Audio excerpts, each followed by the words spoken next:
Bangla documentary জগতে প্রগতির নামে সমাজ সংস্কারকদের এক আজব সার্কাস দেখা যায়, যেখানে বুর্জোয়া আতেলরা মেহনতি মানুষের দুর্দশা দূর করার বদলে ফেস্টিভ্যালের হাততালি কুড়াতে ব্যস্ত।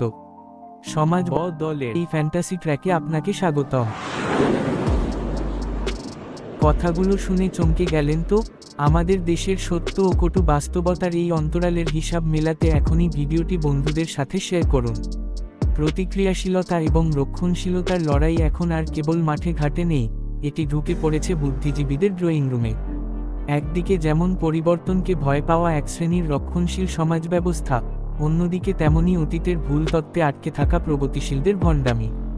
সোভিয়েত ইউনিয়নের পতনের এতদিন পর আজও যখন মাঠে ময়দানে পুরনো স্লোগান আর গান গাওয়া হয়, তখন তা প্রগতির চেয়ে স্মৃতিকাতরতার রোগ বলেই বেশি মনে হয়।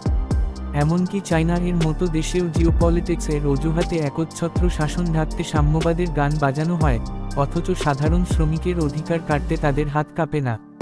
আমাদের দেশীয় প্রেক্ষাপটে এই প্রগতিশীলতার চিত্রটি আরও নির্মম।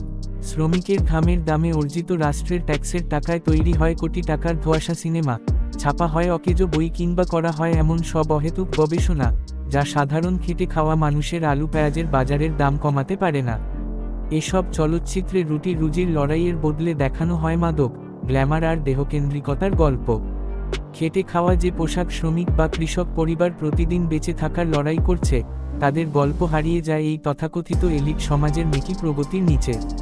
শুধু বড় বড় ভাষণ আর তত্ত্ব দিয়ে কোনো দেশের ম্যাক্রো ইকোনমিক্স বা সামাজিক উন্নয়ন হয় না। আসল উন্নয়ন আসে কঠিন প্রশাসনিক ম্যানেজমেন্ট এবং মাঠপর্যায়ের কঠোর বাস্তবতার সঠিক সমাধান থেকে। কারণ বাস্তবতার মুখোমুখি না হয়ে কেবল ফাঁপা তত্ত্বে ডুবে থাকাই যদি আধুনিকতা হয়, তবে আপনিও হয়তো অজান্তেই রূপ নিয়েছেন সেই একই সার্কাসের একজন দর্শক হিসেবে। ঠিক যে কারণে এই বাংলা ডকুমেন্টারি জগতে প্রগতির নামে সমাজ সংস্কারকদের এক আজব সার্কাস দেখা যায়।